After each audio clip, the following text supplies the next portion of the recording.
웨스트민스터 신앙 고백서 교리 공부합니다. 오늘은 제14장 구원에 이르는 신앙 2절입니다. 우리 함께 읽겠습니다. 시작.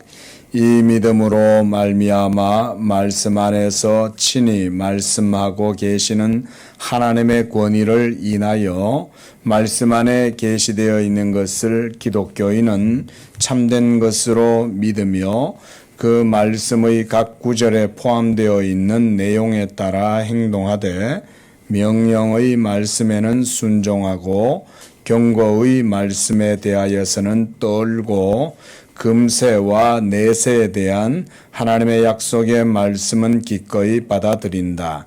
그러나 구원에 이르는 신앙의 주요한 행위는 은혜 언약에 근거하여 칭의와 성화와 영생을 위하여 그리스도만을 받아들이고 영접하고 의존하는 것들이다. 자, 구원에 대한 내용입니다. 우리 성도님들께서 주일날 오전에 이렇게 잠깐 공부를 하지만 집에 가셔서 이거를 다시 읽으시고 공부를 하시기를 이렇게 권합니다. 이 교리에 대한 내용은 남상수 목사 개인이 여기 써가지고 여러분들한테 드리는 게 아니에요.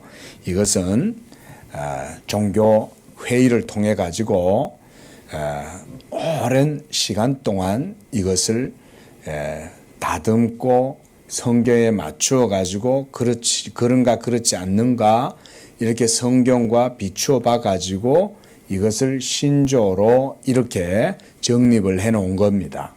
그래서 이 조목은 우리의 믿음의 내용입니다. 그래서 이것을 우리가 공부를 할 필요가 있는 거죠. 그래서 구원에 이르는 신앙에 있어서 믿음으로 구원이 이루어진다고 말하고 있습니다. 그리고 이 믿음은 말씀 안에서 말씀하고 계시는 하나님의 권위를 인하여 말씀 안에 계시되어 있는 이것들을 기독교인이 참된 것으로 믿는다 그랬습니다. 우리가 구원받는 것은 믿음으로 구원받는데 어떻게 해서 믿음으로 구원을 받는 것이냐? 그거는 하나님이 말씀하시기 때문에 우리가 그걸 믿는다는 거죠. 우리가 하나님이 말씀하시지도 않는데 우리가 무엇을 믿는다 이런 건 없어요. 우리 말에 그런 거 있잖아요. 떡 줄 사람은 생각지도 않는데 김치국물 마신다 이런 말이 있지 않습니까? 그 말이 그 얘기인 거예요.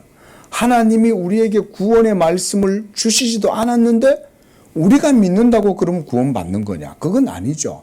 하나님이 구원의 말씀을 먼저 우리에게 주신 거예요. 그래서 우리가 믿게 된 거예요. 그리고 그 구원의 말씀에 대한 믿음도 하나님의 은혜로 갖게 된 거예요. 이런 게 이제 중요한 거죠. 하나님이 그래서 말씀하셨고, 그래서 우리가 믿었고, 그 믿음으로 하나님이 구원을 얻게 하셨다라고 하는 것입니다. 그리고 그 또 구원에 이르는 신앙에 있어서는 하나님의 모든 말씀에 우리의 삶이 또 거기 들어가 있다고 말하는 거예요. 그래서 그 말씀의 각 구절에 포함되어 있는 내용을 따라 행동한다. 그래서 명령의 말씀에는 순종하고 너희는 행하라 이렇게 말씀하시잖아요. 그죠? 믿고 행하라, 기도하라, 순종하라 이런 것들은 명령어법이잖아요. 그럼 이런 것에는 순종을 하는 거예요. 그런데 너희들은 근신하라 또는 조심해라, 사랑으로 행하라 이렇게 할 때 또 이런 말씀들은 또 그런 경고의 말씀이나 이런 것에 대해서는 또 떨고 그리고 금생과 내생에 있어서 하나님의 약속의 말씀을 기꺼이 받아들이는 것이다 라고 했습니다. 그 다음에 구원에 이르는 신앙의 주요한 행위는 은혜 언약에 근거한다 그랬습니다. 은혜 언약이라는 말은 한마디로 말해서 여러분들의 구원은 행위에 있지 않고 하나님의 은혜에 있다 그 말인 거예요. 이게 바로 우리 예수 믿음입니다. 우리가 구원 얻는 것은 행위로 말미암아 구원 얻는 게 아닙니다. 이거 기억하셔야 됩니다. 이거 목사가 평생 강조하는 거거든요. 근데 성도들은 평생 까먹는 거예요. 예? 그래서 목사는 매일 또 얘기해 주는 거예요. 또 얘기해 주고 행위가 아닙니다. 은혜입니다. 은혜입니다. 행위로 구원받는 거 아닙니다. 이렇게 얘기해 주는데도 또 나가 한 주간 살다 보면 또 내 행위로 구원받는다라는 이런 생각이 여러분들을 또 사로잡습니다. 예. 그래서 이걸 항상 강조하는 거예요. 자, 우리 구원은 하나님의 은혜, 언약에 근거한다. 이겁니다. 그리고 이런 은혜, 언약으로 말미암아 칭의, 그러니까 의롭다함을 얻게 되는 거. 그 다음 성화, 모든 예수 믿는 성도의 삶의 과정, 그리고 영생, 궁극적인 마지막에 완전한 구원을 얘기하는 거죠. 이것을 위해서 그리스도만을 받아들이고 영접하고 의존하는 것, 이게 바로 구원에 이르는 신앙이다. 이것이 우리의 믿음이다. 자, 3절도 보겠습니다. 시작. 이 믿음에는 정도의 차이가 있어서 약한 경우도 있고 강한 경우도 있으며 자주 그리고 여러 모양으로 공격을 당하여 약해질 수 있으나 결국 승리를 얻는다. 그리고 여러 모양으로 자라나서 그리스도를 통하여 온전한 확신에 이르게 되는데 이는 그리스도께서 우리의 믿음의 창시자요 또한 온전케 하시는 분이시기 때문이다.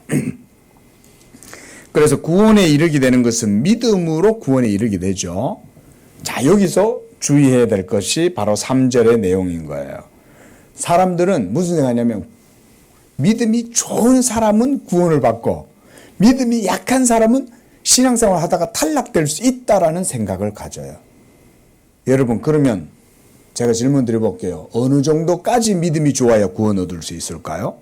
그 기준이 뭘까요? 그렇죠? 벌써 이런 것 자체가 벌써 행위를 구원의 조건으로 생각하는 거죠. 내가 믿음이 요만하면 구원의 커트라인에 넘어설 수 있어. 근데 요만큼 도달하지 못하면 내가 구원의 커트라인에 걸려서 내가 불합격하여. 그러면 구원 못 받는 거잖아요. 그런 게 아니다 이 말인 거죠. 그게 아니라 구원은 하나님의 은혜로 받되 어떤 사람은 믿음이 강한 사람이 있고 어떤 사람은 약한 사람이 있어요. 그러면 약한 믿음은 구원을 못 받느냐? 그게 아닙니다.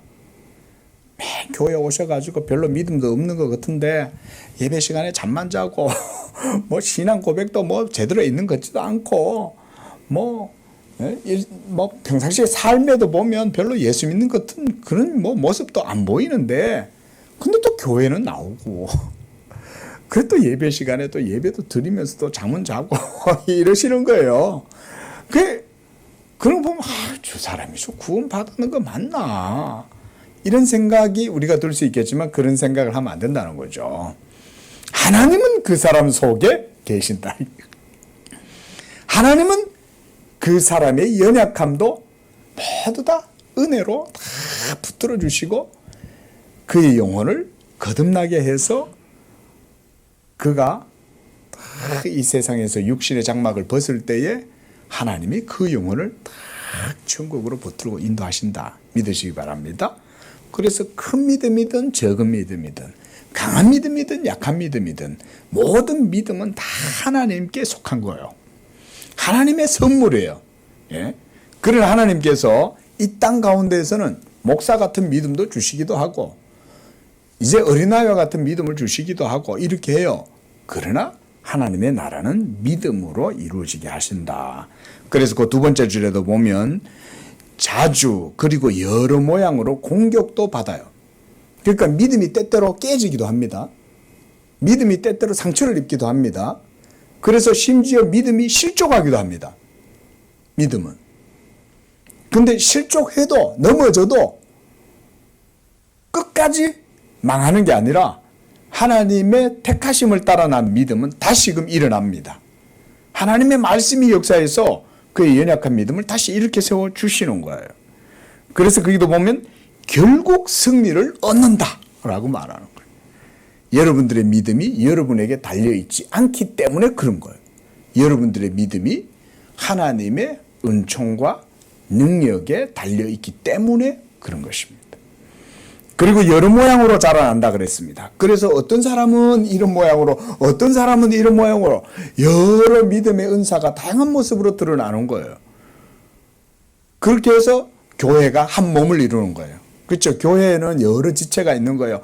어떤 지체는 팔이 되기도 하고, 어떤 지체는 발이 되기도 하고, 어떤 지체는 눈이 되기도 하고, 귀가 되기도 하고, 이렇듯이 하나님의 교회에도 믿음의 다양한 모습을 통해서 다양한 은사들이 교회 내에 있습니다.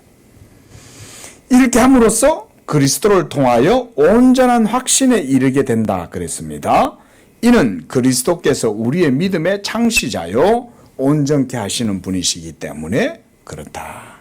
모든 것들이 모든 우리의 구원은 예수님한테 달려 있다 그 말입니다.